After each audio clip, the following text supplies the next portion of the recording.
Hello दोस्तों, आज है डेट 9th ऑफ फेब 2026 और देखते हैं वर्ल्ड वाइड स्टॉक मार्केट का क्या हाल है।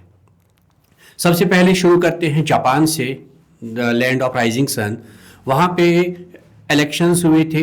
नई जो पीएम बनी है उसकी आमद की खुशी में उन्होंने स्टॉक मार्केट को 5% तक ला दिया था। अल्टीमेटली वो 4.1 पे ऑलमोस्ट क्लोज हुआ, तो that is a huge progress. फिर आते हैं चाइना पे। सुनने में आया है कि चाइना ने अपनी बैंक्स को बोला है कि यूएस ट्रेजरी में और ज़्यादा इन्वेस्ट मत करो, अपनी जगह बात है। मतलब कि तुम लोग यूएस इकोनॉमी को खराब करो, तो उनको बोला है कि वहाँ से एक्सपोजर भी काट दो और पुराना जो इन्वेस्टेड है वो भी थोड़ा थोड़ा निकाल लो। फिर आते हैं बाकी की एशियन कंट्रीज का क्या हाल रहा। उनका भी सबका ऑलमोस्ट पॉजिटिव पे ही क्लोज हुआ स्टॉक मार्केट, सब जगह ऑलमोस्ट, इंक्लूडिंग इंडिया। फिर बात करते हैं क्रिप्टो की। क्रिप्टो ने कुछ दिनों से अच्छा खासा उछाल दिया था, 71,000 तक पहुंचा था। आज 1-2% नीचे गया है, तो अल्टीमेटली अब तो आएगा ही। उसके कोड्स को तोड़ेगा क्वांटम कंप्यूटिंग। अब वो डर भाग गया है। लोगों ने बोला है कि नहीं, ऐसा नहीं होगा, क्वांटम कंप्यूटिंग इस चीज़ पे तो नहीं जाएगा। मतलब crypto is safe, bitcoin is safe. और बिटकॉइन के लिए बहुत सारी कंट्रीज अभी के टाइम पे बोल रही हैं, ट्रेजरीज बोल रही हैं, हम लोग अपना सोना बेच के बिटकॉइन खरीदेंगे, बिकॉज ये भी एक बहुत बड़ा एसेट बन रहा है। इसके अलावा बात करते हैं गोल्ड और सिल्वर की। आपको पता ही है आज 1-1.5% तो गोल्ड बढ़ा है, सिल्वर भी 4-4.5% बढ़ा है। तो मैंने, शायद आपको याद होगा, सैटरडे को मैंने बोला था कि जो हाल मेरे को दिख रहा है, मंडे को गोल्ड और सिल्वर पॉजिटिव ही रहेंगे। और अल्टीमेटली मैं अभी भी बोल रहा हूँ, ये पूरे साल में गोल्ड और सिल्वर जो है बहुत ऊपर जाएंगे, तो डरने की ज़रूरत मेरे हिसाब से तो नहीं है। फिर बात करते हैं कि इंडियन मार्केट्स की। इंडिया में निफ्टी भी पॉजिटिव में क्लोज हुआ, सेंसेक्स भी, और जितनी भी स्मॉल कैप मिड कैप सब पॉजिटिव में क्लोज हुए। और मिड कैप स्मॉल कैप ने अच्छा ग्रोथ दिया। मिड कैप 1.5% के अराउंड क्लोज हुआ है और स्मॉल कैप 2.5% के अराउंड पे क्लोज हुआ है, तो अच्छा खासा ग्रोथ कहेंगे। अब इस ग्रोथ के पीछे रीज़न क्या था?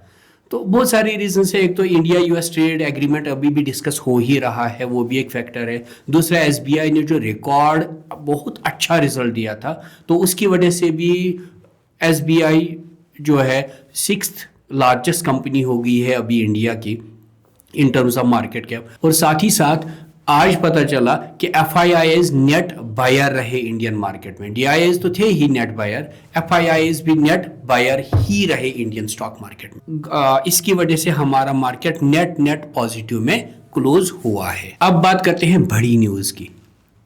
इंडिया में एक समिट हो रहा है, एआई एनालिटिक्स समिट, जो शुरू होगा 16th ऑफ फेब को और कंप्लीट होगा 20th ऑफ फेब को, मतलब वैलेंटाइन के इमीडिएटली बाद। बड़ी न्यूज़ है ना? नहीं, बड़ी न्यूज़ ये है कि उसमें आ रहे हैं सैम अल्टमैन, ओपन एआई के सीईओ। याद है उन्होंने लास्ट टाइम जब इंडिया में आए थे तो क्या बोला था जाते जाते? इंडिया के बस की बात नहीं है एआई। आज वो प्रवचन देने आएंगे इंडिया में कि एआई तुम्हारे लिए ज़रूरी क्यों है, क्योंकि वो लगा है कि एटलीस्ट अगर इंडिया वालों के बस की बात नहीं है, एटलीस्ट मेरा प्रोडक्ट तो सेल हो सकता है ना। मैं यहाँ पे डेटा सेंटर्स को अपना कंटेंट वगैरह बाकी चीज़ें तो दे ही सकता हूँ ना। और उसमें आ रहे हैं सुंदर पिचाई, गूगल वाले, और ऐसे ऐसी महान हस्तियाँ आ रही है इंडिया में। अप्रॉक्सीमेटली 35,000 पीपल, मैं न्यूज़ में पढ़ रहा था मनी कंट्रोल से, तो 35,000 पीपल आ रहे हैं जो बाहर के देशों से आ रहे हैं, और अप्रॉक्सीमेटली 100 कंट्रीज से लोग आ रहे हैं। मतलब बहुत बड़ा समिट है। दिल्ली को फिर से अपना वैल्यू जो है वापस मिल रहा है। और वहाँ के होटल्स का क्या हाल है? लग्जरी होटल्स जो हैं, बड़े बड़े लग्जरी होटल्स जैसे ताज हो गए, बाकी लोग हो गए, जो रूम वो नॉर्मली 2 लाख पर नाइट पे दे रहे थे, आज वो 32 लाख पर नाइट पे जा रहे हैं। तो बहुत महंगे बिक रहे हैं वहाँ के रूम, क्योंकि most of the rooms in the luxury hotels are already booked, they are sold out already. इसकी वजह से रेट्स बढ़े हुए हैं। और वहीं पे एयरटेल ने अपना चौका मारा और बोल दिया कि देखो हम लोग भी एआई में घुस रहे हैं। हालांकि उन्होंने उसका डिक्लेयर कर दिया था अक्टूबर में ही, अक्टूबर 2025 में ही। अभी वो बोल रहे हैं कि हम लोग भी एआई में घुस रहे हैं, हम लोग बड़े बड़े डेटा सेंटर खोल रहे हैं इंडिया में, 8.5 शायद के अराउंड हम लोग इन्वेस्ट करने वाले हैं। किसके साथ मिलके? हमें क्लाउड देगा। क्लाउड कौन देगा? गूगल। एयरटेल क्या करेगा? Data centre. और एनर्जी कौन देगा? अदानी।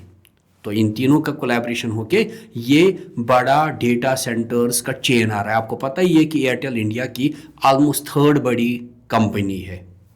तो अगर ये एआई में घुसेगा, बहुत अच्छी बात है इंडिया के लिए। इससे मेरे को याद आता है 1990s और 2000s का जो आईटी बूम आया था।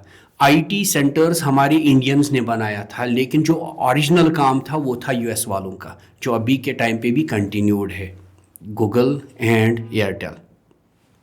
और इतने में एक छक्का मारा है किसी और कंपनी ने, छोटी सी कंपनी, जिसके लिए मैंने लास्ट टाइम एक वीडियो में बोला था, एआई वाली वीडियो में, कि फ्रैक्टल एक कंपनी है जो कि प्योर एआई में है और वो अपना आईपीओ बहुत जल्दी करने वाली है। तो उसने भी अपना छक्का मार ही दिया कि हम भी आईपीओ कर रहे हैं, हम प्योर एआई कंपनी है और हम अपना आईपीओ कर रहे हैं 2800 करोड़ के अराउंड का आईपीओ, जिसमें से उनके 5 जो फाउंडर लोग हैं, इन्वेस्टर लोग हैं, उन्होंने क्या बोला है कि हम लोग अपना शेयर बेचेंगे, offer for sale, that's approximately 1800 के अराउंड का उनका टोटल जो है वो बेचने वाले हैं। और बाकी जो है वो है फ्रेश इशू, जिसको वो यूज़ करेंगे जैसे यूएस में अपनी सब्सिडरी खोलने के लिए, बाकी जगह करने के लिए, एडवर्टीजमेंट वगैरह के लिए वो लोग उस पैसे को यूज़ करने वाले हैं। हाँ, रही बात कि अब आप मतलब आपको और मेरे को खरीदना है क्या ऐसे आईपीओ। हाँ, अगर आप इमीडिएट गेन्स चाहते हैं तो जा सकते हैं। हालांकि अगर हम देखें तो लॉन्ग रन में भी ये प्रॉफिटेबल ही रहने वाला है एआई वाली companies. You can easily go for any AI company dealing with the last layer और the starting layer, you can easily go for it. और अगर आपको थोड़ी और अंडरस्टैंडिंग की ज़रूरत है तो मेरा वीडियो देखना मत भूलिएगा, जो मैंने पहले लॉन्च किया था फॉर द एआई में आप कैसे इन्वेस्ट कर सकते हैं। और जुड़े रहिए मेरे साथ, मेरी सोशल मीडिया चैनल्स के थ्रू एज वेल एज मेरी यूट्यूब चैनल के थ्रू फॉलो करिए मुझे, ताकि आपको टाइमली पता चले कि वर्ल्ड वाइड चल क्या रहा है। Thank you.